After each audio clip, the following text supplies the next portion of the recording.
முன்னாள் அரச புலனாய்வு பணிப்பாளர் சுரேஷ் சலே தற்பொழுது கவலைக்கிடமான நிலையில் இருப்பதாக கூறப்படுகிறது. இது குறித்து பேசிய அவருடைய மனைவி மனோரி சலே, இரத்த உறைவு காரணமாக அவருடைய கை கடுமையாக வீங்கியுள்ளதாகவும் அவருடைய உடலின் ஒரு பகுதி செயலிழந்து படுக்கையிலேயே முடங்கியிருப்பதாகவும் அவர் குறிப்பிட்டிருந்தார். இரத்த உறைவை கட்டுப்படுத்த அவரின் வயிற்று பகுதியில் ஊசிகள் செலுத்தப்பட்டு வரும் நிலையில் இன்னும் அவருடைய நோய்க்கான காரணம் கண்டறியப்படவில்லை. இது குறித்து ஸ்கேன் பரிசோதனைகளும் செய்யப்படுவதாக சுரேஷ் சலேவின் மனைவி குறிப்பிட்டிருந்தார்.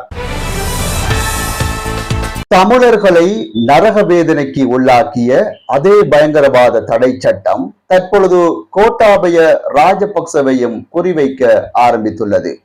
வேட்டைக்காரன் தற்பொழுது வேட்டையாடப்படுகிறானா என்ற கேள்வியே உலகெங்கிலும் இப்பொழுது எழுப்பப்படுகிறது. உயிர்த்த ஞாயிறு தாக்குதல் விவகாரத்தில் சேனல் 4 வெளியிட்ட அதிரடி தகவல்களால் கோட்டாபய ராஜபக்சவும் கைது செய்யப்படலாம் என்ற தகவல் வெளியாகியிருந்த நிலையில் தற்பொழுது கடுமையாக அச்சமடைந்த கோட்டாபய ராஜபக்ச நீதிமன்ற கதவை தட்டியிருக்கிறார். பாதுகாப்பு செயலாளராக கோட்டாபய ராஜபக்ச இருந்த போது தமிழர்களுக்கு எதிராக அவர் எந்த சட்டத்தை தீவிரமாக பிரயோகித்தாரோ அதே பயங்கரவாத தடை சட்டத்தின் கீழ் தன்னை கைது செய்யக்கூடாது என்று அவர் தற்பொழுது மனு தாக்கல் செய்திருக்கிறார். கோட்டாபய ராஜபக்ச தரப்பு வழக்கறிஞர் ரொமேஷ் டி சில்வா கூறுகையில், ஈஸ்டர் தாக்குதலுக்கும் கோட்டாவுக்கும் எந்த தொடர்பும் இல்லை என்றும் வாதாடுகிறார். அது மட்டுமல்லாமல் தற்போதைய புலனாய்வு பணிப்பாளர் ஷானி அபேசேகர் போன்ற அதிகாரிகளால் கோட்டா பழிவாங்கப்படலாம் என்றும்